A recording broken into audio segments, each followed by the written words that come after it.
E a Rússia lançou mais de 800 drones na Ucrânia. Este foi o maior ataque desde o início da guerra.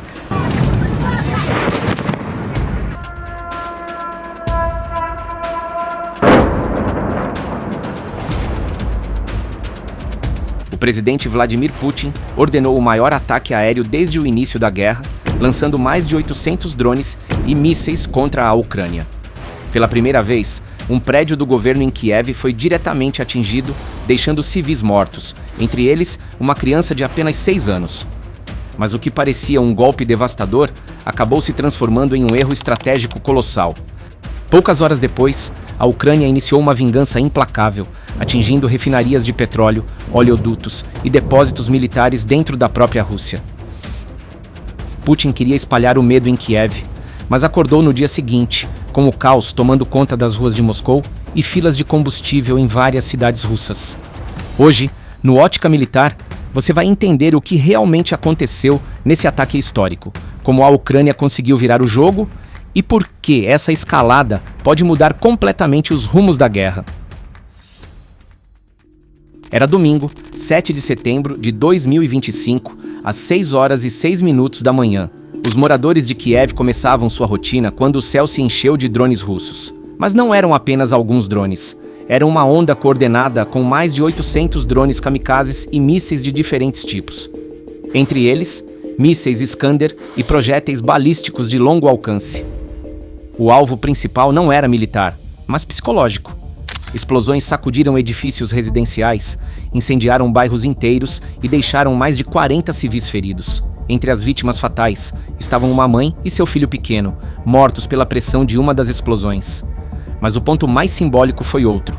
Pela primeira vez desde o início da invasão em 2022, um prédio do governo ucraniano foi atingido diretamente.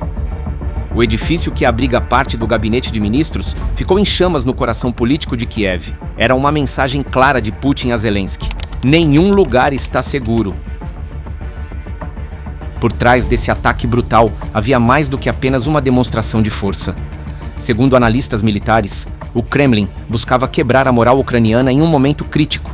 Primeiro, escolhendo o horário das 6 da manhã, exatamente quando milhões de pessoas estão a caminho do trabalho ou levando os filhos para a escola. Segundo, mirando áreas residenciais e prédios de importância simbólica, como o do governo. E terceiro, tentando mostrar ao povo russo que Moscou ainda tem capacidade de ditar o ritmo da guerra. Mas esse ataque também expôs a fragilidade da Rússia. Ao gastar centenas de drones e mísseis em um único dia, Putin deixou claro que está disposto a usar recursos massivos apenas para gerar terror psicológico, sem ganhos militares concretos. E essa escolha teria consequências graves poucas horas depois. Enquanto bombeiros e equipes de resgate ainda trabalhavam nos escombros de Kiev, a Ucrânia começou a planejar sua resposta. E dessa vez, não seria apenas defensiva. A primeira retaliação veio na região russa de Krasnodar. Um ataque de drones atingiu a refinaria de petróleo de Ilsko, uma das maiores do sul da Rússia, responsável por processar mais de 6 milhões de toneladas de combustível por ano. As chamas eram visíveis a quilômetros de distância e rapidamente se espalharam pelas redes sociais, desmentindo a versão oficial do Kremlin de que o incêndio teria sido pequeno e controlado. Logo em seguida, outro ataque atingiu a região de Bryansk, dessa vez contra a estação de bombeamento do oleoduto Druzhba, responsável por transportar petróleo russo para países da Europa Central e abastecer diretamente as tropas no fronte da Ucrânia. Era como cortar uma artéria vital da máquina de guerra de Putin. E não parou aí. Na região de Kursk, drones ucranianos atingiram depósitos militares e centros logísticos fundamentais para o abastecimento de tropas no norte da Ucrânia.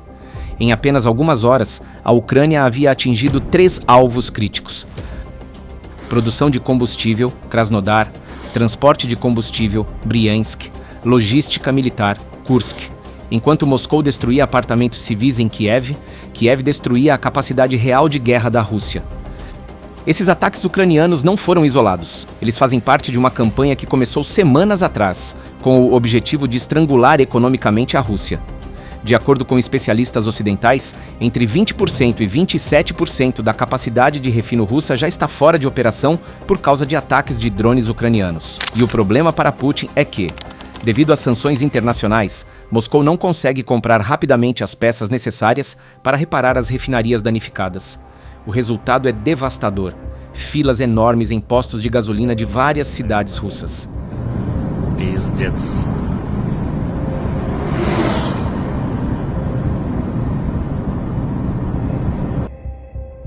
Escassez de combustível em regiões estratégicas como a Crimeia, preços da gasolina disparando, já subiram quase 50% desde o início do ano.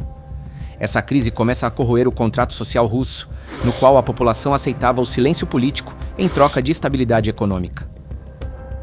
Agora, com filas nos postos e inflação crescente, o conflito deixou de ser distante. Ele bate diretamente no bolso dos cidadãos comuns. A ofensiva ucraniana e a resposta russa também tiveram repercussão imediata fora da região.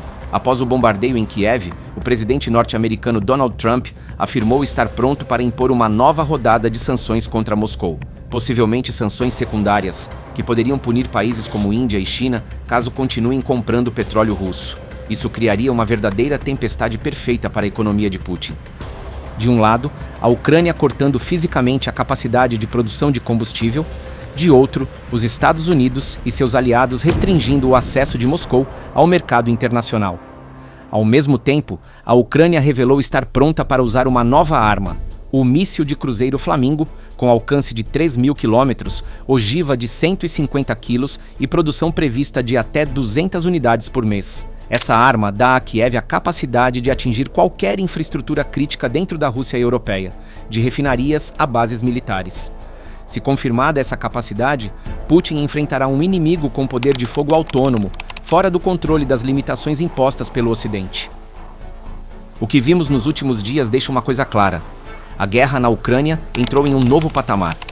Putin decidiu cruzar uma linha vermelha ao bombardear diretamente um prédio do governo em Kiev, no coração político da Ucrânia. Mas o que parecia uma demonstração de força rapidamente se transformou em um tiro pela culatra. Enquanto civis choravam seus mortos em Kiev, a Ucrânia respondia com ataques cirúrgicos dentro do território russo, atingindo refinarias, oleodutos e depósitos militares. De um lado, Moscou tentava espalhar o terror com mais de 800 drones e mísseis. Do outro, Kiev demonstrava que não é mais apenas vítima, mas um atacante estratégico, capaz de levar a guerra para dentro das fronteiras da própria Rússia. E agora, o que antes era apenas um conflito de trincheiras se transformou em uma guerra total de desgaste econômico, psicológico e geopolítico. A cada refinaria destruída, a Rússia perde capacidade de abastecer suas tropas. A cada sanção discutida em Washington ou Bruxelas, aumenta a pressão sobre a economia russa.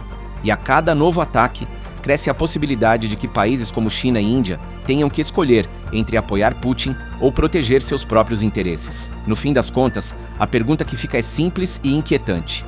Será que Putin realmente alcançou o que queria ao bombardear Kiev? Ou será que, ao tentar mostrar poder, acabou desencadeando uma reação que pode colocar a própria Rússia de joelhos? Eu quero saber a sua opinião. Você acredita que a Ucrânia, com essa nova postura ofensiva, tem capacidade real de enfraquecer a máquina de guerra russa a longo prazo? Ou ainda acha que Moscou tem cartas na manga para virar o jogo? Deixe seu comentário aqui embaixo. Sua visão é muito importante para esse debate. E não esqueça, se esse vídeo te ajudou a entender melhor o que está acontecendo, inscreva-se no canal, ative o sininho e compartilhe este conteúdo para que mais pessoas fiquem por dentro da verdadeira dimensão dessa guerra. Até a próxima análise.